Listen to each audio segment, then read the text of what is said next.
I, male 39, travel for work and make good money. I've never been interested in settling down or having a family. I mostly work and take vacations. I don't own an apartment, much less a house. I live out of a backpack and a duffel bag. My brother, Victor, 30, is the opposite. All he ever wanted since he was a kid was to have a perfect family. Our dad did the same kind of work I do, and Victor hated it. He was always closer to our mom than our dad. He married the first girl he dated after college, and they already had 2 kids. They're happy, and I love my brother and my nephews. I spend a lot of my extra money on them because I have more than I need and want them to have a great life. My brother became a teacher to spend more time with his wife and kids. I respect that, but he isn't well paid. His 30th birthday was coming up, and I decided to do something nice for his family. I checked with him when he and his wife had a free week this summer, and I got them a week away at Disney World. I also paid for my folks to go along to watch the kids and give him and his wife some alone time. His wife thinks I'm a scumbag because I refuse to get a girlfriend or have a serious relationship. I don't want that. I like meeting a woman at a resort or on a tour, spending a weekend together and then saying goodbye. It works for me. They don't want anything more from me than I'm willing to give. Because she thinks I'm a degenerate, womanizing, alcoholic dirtbag, she doesn't want me around her husband or children. So she ensured I knew I wasn't invited to my brother's birthday party at their house. I'm seriously tired of her BS, so I cancelled everything. I took my mom and my dad on a golf vacation instead. I sent my brother a $100 gift card to a restaurant he liked. My sister-in-law found out from my parents what his original gift would be and has been contacting me saying that I'm being an idiot taking away an experience like that from her family over a party invitation. I told her that she was the one who decided I wasn't good enough to be around her family, so my dirty money wouldn't be around her either. I told her not to bother me anymore. My folks are staying out of it and my brother is too. He knows I don't owe him crap and I just like to blow money on stupid gifts. Am I the idiot for not giving my brother and his wife the gift I got them since she didn't want me at his birthday party? Not the idiot, but sis-in-law definitely is. If she doesn't want you because of your lifestyle, then she doesn't want your money, which funds your lifestyle, to taint her perfection. It's good that family stays out of it, but you may have to decide how much you will tolerate long-term to keep a relationship with your brother. I don't think it's good that the family is staying out of it, to be honest. Opie's brother should be standing up for him. It's his birthday party and he's the one who decides who gets to come. Opie, why did your brother okay your exclusion from his party? Honestly, he's the real idiot here for not standing up for you, regardless of what kind of present you might bring. She has no right to comment on how you live your life. It's yours to live. She has no right to keep you away from your brother and nephews. Judging from this reaction from sister-in-law, this would lead to an enormous fight that Opie's brother absolutely would not win, and he'd be in the doghouse for about a year. You did well. She cannot expect you to pay for gifts and not invite you to the birthday party. I believe your sister-in-law is insecure and afraid that your brother will see your lifestyle and become jealous of your freedom and ability to hook up. I feel sorry for your brother, but his wife created this issue, not you. I, 26 male, am a construction site manager on a huge infrastructure project. My beautiful girlfriend, Francesca, 31, is a senior engineer on the project. We just discovered Francesca is pregnant and we're both delighted. We haven't decided which of us will take a year out for parental leave, but she'll take the last couple of months before the birth. She said before that she intends to work as much as she can. I'm a bit worried about this. Francesca mainly does her thing in the office, but she occasionally goes onto the site to observe the work being done. Like most construction sites, it's full of hazardous dust, chemicals that produce toxic fumes, slip and trip hazards, and other dangers. Obviously, the workers and Francesca will wear PPE and respiratory protective equipment, but even then there's more of a risk to an expectant mother and her unborn child. But she doesn't want to be stuck in the office, as she's very passionate about seeing her work being brought to life. I don't see why this is so important.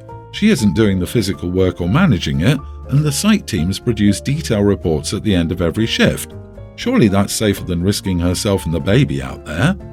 I was working late yesterday, so she got home before me. The topic came up again and turned into an argument. She accused me of trying to control her career and called me a typical construction worker who's obsessed with being a manly man.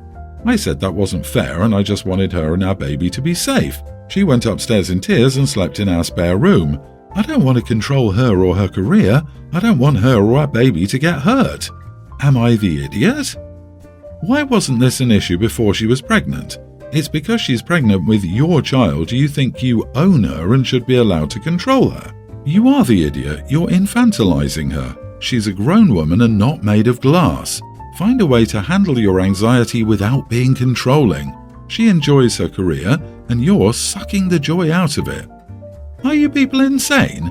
An expecting father can have increased anxiety about his pregnant wife's health without it being some evil, controlling behavior. It's like you freaks have never met a human being before. I'm not saying he's necessarily in the right for expecting her to stay away from her work, but that doesn't mean he's automatically dehumanizing her in his mind as you think. Yeah, what an absolute witch-hunting statement. Do you really think the likely explanation for this is that he sees her as his property and not that he's just anxious for the safety of the woman he loves and their unborn child? I feel bad for you. You must be miserable having such awful automatic assumptions about people's behavior. It's a construction site, not a radioactive facility. Some jobs are really risky for pregnant women, but he's being way over-dramatic about her walking around a construction site. Women have been having babies for a while now, and sometimes those women have careers that could be dangerous. If you can't trust her enough to understand her own body and the risks involved in her career, why are you having a baby with her? From a woman in construction who has miraculously survived the myriad dangers you claim exist completely unscathed, I'm in more danger of crossing the average street than I ever am on a job site. Also, OP, great honorary mention of your attempt to stonewall her career. Does she earn more than you do? The toxic part is your attitude. My husband and I have 2 daughters, a young teen, Jenny, and a mid-teen, Emily. Their birthdays are 2 weeks apart. Jenny is extremely jealous of Emily. She will do anything to make sure Emily doesn't get any attention. This year, she decided that she wanted to celebrate her birthday on the day of Emily's birthday. We tried explaining to her that it was wrong and asked her to choose another date, but she didn't listen. We finally told her that she either chose another date or there would be no birthday party for her. Last weekend was Emily's birthday and we threw a party for her. Everyone was enjoying themselves except for Jenny, who was sulking in her room. My brother-in-law went to talk to Jenny and came back downstairs, with Jenny following him. He angrily told us that he was taking Jenny to celebrate her birthday and we couldn't stop him. My husband and I were very angry, but we didn't want to make a scene and ruin the party, so we let them go. Later, when they returned, we confronted him and told him he had no right to do this. He got mad and started yelling at us, asking us if it would kill us to prioritize Jenny once. Apparently, we're always so busy with Emily. The thing is, Emily was battling cancer for a very long time. She's okay now, and she needed most of our attention. While I understand that Jenny felt like she wasn't a priority, I think she was being very selfish. Edit, there was no neglect. Brother-in-law just has a habit of spoiling Jenny. When Emily was sick, Jenny sort of moved in with brother-in-law. She still came home, of course, but spent most of her time there. Brother-in-law can't have kids, and it felt like he decided just to take Jenny. Maybe it was his way of making us look bad, so he could be what he wanted to be, Jenny's dad. I'm not playing favourites. Jenny needs to be more mature. Man, that last sentence. I'm sorry your child had cancer, but that's not an excuse to neglect your other child, who's obviously crying out for attention and love that she doesn't feel she's getting. I applaud your brother-in-law for what he did. I'm torn, but I will go with you are the idiot for what you did to lead you to that day. Let your daughter go live with her uncle, so she can have a loving and caring home. Jenny's behaviour in this specific situation was totally unreasonable, but it sounds like there were several years of neglect leading up to it. Get therapy now for Jenny and ask a therapist for a referral to a parenting family therapist for you and your husband. You have some serious repairing to do in your family and you need to recognise how deep the problem runs. This isn't a child being suddenly inexplicably selfish, it's a really troubled family. I'm sorry, but you are the idiot. Look up the term glass child. Jenny is begging for her to feel like a priority, and it sounds like you're dismissing her as being purely jealous. If your brother-in-law and others around you can see that Jenny is being neglected, even if it felt correct then, you need to take a step back. Cancer can fracture a family, and this needs to be your wake-up call that now that the cancer is over, it's time to heal the emotional damage it did. My sister is allergic to cats the way people are allergic to tomatoes but have no problem eating salsa. Growing up, my parents never let me get a cat because she was allergic. So the first thing I did when I got my own place was a rescue cat. My cat Jonathan is a complete idiot in every way. He is aloof and only deigns to accept scratches on his own terms. He also hates all humans beside my boyfriend and me. It's the only reason I got with my boyfriend. He is Jonathan approved. Whenever we have someone over, Jonathan just stays in his room. He allows me to sleep in his room and his litter box is in the ensuite. My sister needed a place to stay for a week when she came to interview with a couple of different companies. My parents asked me to put her up, and I agreed. I worked from home, so Jonathan lounged around all day, and when my sister got to the house, he would retreat. We had a nice visit, and she took us out for a very nice dinner as a thank you. She got offered one of the jobs, and she asked if she could rent one of my spare rooms for a month or two until she found her own place. I said yes, but she'd have to get used to Jonathan being around because he usually likes to lay around the whole house. She was surprised because my boyfriend doesn't live with me and his name is Trevor. I said Jonathan was my cat. She said I shouldn't get a cat if she's staying with me, and I laughed and said Jonathan has been living with me for 2 years now. She went crying to my stepdad that I'd exposed her to a cat, and now she was breaking out in hives and blah blah blah. Our mom says I should have told her I had a cat. I said that I didn't live with them anymore and I didn't have to cater to my sister's BS anymore. I was happy to host her and I'd be happy to rent her a room. I would not put up with her fake attention-seeking allergy anymore. Edit, my grandparents have cats, and when my mom needed a babysitter, she would leave us with them. Absolutely no problem whatsoever. No antihistamines for my sister or anything. And no hives, no watery eyes, nothing. Because my grandmother would not put up with her crap either. She didn't want me to get a cat because I'm allergic to dogs, so we couldn't get a family dog. My mom and her dad humoured her to keep the peace. Not the idiot. As a person with terrible allergies, I hate when people use it as they please. Come on, if she was allergic to cats, she would have broken up in hives about 10 minutes after entering the house. The fact that she didn't see a cat doesn't mean there isn't any of his hair or dandruff all over the house, lol. So that proves she was BSing you the whole time. And I was floored with, you shouldn't get a cat living separately as an adult because your sis has an allergy. Wow, the entitlement. If you're nice enough to offer a place to stay, then she'd better accept your family without complaint. If she doesn't want to be around Jonathan for valid or fabricated reasons, she'll have to stay in a hotel or elsewhere. People who don't like cats are in contempt. If she stays with you, Jonathan will get out when you're not home mysteriously. Everyone's the idiot here. Regardless of allergies or anything else, guests should always be informed of animals living in the house. It's absolutely an idiot thing to do to the person and potentially an idiot thing to do to the pet. Sometimes people don't have an allergy but a sensitivity. Just because someone doesn't go into anaphylactic shock doesn't mean it can't be uncomfortable or unpleasant. I'm slightly allergic to dairy. If I eat it a lot, then I'm going to have problems, but I still have some here and there, no problem.